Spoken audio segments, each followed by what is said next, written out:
you can hear the ignorance in the question itself, where pro-abortionists and those who promote abortion, even those who may be pro-choice, who say, you know, well, I would never have an abortion myself, but, you know, I guess it's okay that it's legal. They're pro-abortion too, but they would call themselves pro-choice. But what if, you know, isn't it amazing that they would say, well, you know, the birth control will decrease the number of abortions. Exactly the opposite of what Humani Vitae said. They'll argue that it's important, if you don't like abortion, then you need more birth control. Then a society needs more birth control. If you don't want kids having abortions in high school, then we have to pump the school with birth control. That's right. Father, that's one of the hardest misconceptions to crack in our business here. We're trying to teach people the truth, and even the best of people who are so pro-life in every other way will think that birth control is a solution to the abortion problem or is going to avoid so-called unwanted pregnancies.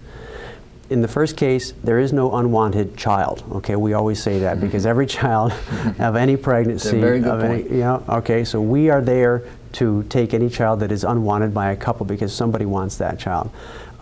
Secondly, it's using the terminology of the anti-life movement, all right, the pro-abortion movement, who stigmatize the child by saying, you know, a child or a pregnancy is unwanted. Now, a pregnancy may be inconvenient and it might be unwanted, but we can't equate the pregnancy, you know, as an abstract thing with a child, which is very concrete. Okay, so when they say I don't want this pregnancy, they're basically saying I don't want this child, and we're saying, yeah, that child, which is your pregnancy, is wanted by someone. But they use the terminology of the anti-life side, the pro-abortion side, to stigmatize that child. And this is basically the fruit of the contraceptive movement in the first place, because the contraceptive movement sold contraception on the basis that children are burdens, children are inconvenient and expensive, and sometimes some of the more cynical of them, you know, say that children are smelly and inconvenient and expensive unless you want one. You've seen that poster around, and that's the more cynical side of the pro-abortion movement. But it's basically all a big attempt to stigmatize the child. Especially because the person who wrote up that poster and posted it up wherever it is was stinky and smelly, and you know, that's right, and you know, a whiner at one point in his or her life. Exactly and if right. their mother thought the same thing about them as they're putting the sign up, there wouldn't be anyone there to put the sign up. Exactly right. Yeah, and that's why I say abortion and the contraceptive mentality also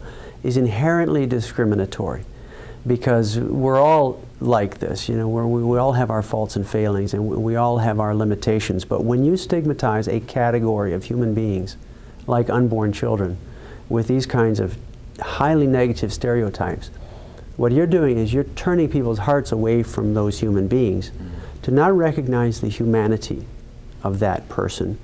And it creates a climate in which you can much more easily abuse or even kill that person, you know, such as was done to the Jews in Nazi Germany, to American blacks during the slavery time, and the same thing is being done now to unborn children.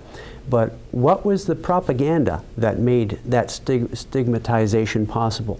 Well, it was all the birth control propaganda, because they said, you as a married couple don't want another child. They stigmatized large families and say they're inconvenient, you can't afford it. They gave false impressions about the burden that children bring when they come into the world, the burden that large families are to people, and they basically convinced a whole generation or two that birth control was the way to get out of that burden. Okay, and then following from that, they didn't convince everybody, and they wanted to promote abortion, but they knew that people wouldn't buy the abortion thing, so they were using birth control to say, well, this is a solution to the abortion problem. Okay, if you don't have all these smelly, inconvenient, unwanted children around, then you won't have people going into abortion clinics and killing them if they get conceived. All right, and the reason why that's a lie is because it just doesn't work that way.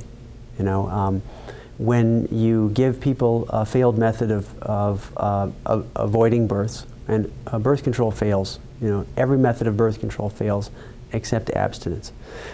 Even sterilizations fail because sometimes they're not performed correctly, and sometimes people get pregnant when they thought that they were sterilized. You know, every method of birth control fails a certain percentage of the time, some methods more than others. So when you teach people that they're going to be safe because of these methods, they're going to be safe from what? From that predator, the child. Then all of a sudden they find out that that predator is inside of them. What is the necessary backup to all of that? Well, abortion, okay? So contraception doesn't stop people from having abortions. It leads people into the trap of thinking that abortion is the only thing necessary to solve their problem. And then doesn't it too perpetuate a culture of or a viewpoint that sex before marriage is okay or is, That's right. is fine? And going back to the arguments of the document we were talking about before, Humanae Vitae, the Church's encyclical on the transmission of life, going back to that, the Pope Paul VI in 1968 stated very clearly that the procreative and the unitive functions of marriage and the sexual act must always remain intact. You know, if you separate one from the other, it's like taking a silver dollar and cutting it right down the middle and saying that, you know, this now is worth 50 cents and this is worth 50 cents. And it doesn't work that way, you know, because once you destroy the integrity of that coin, each piece is not worth anything, you know. So it's maintaining the integrity of that coin, the heads and the tails, the procreative and the unitive function of marriage, that you have the real value in marriage,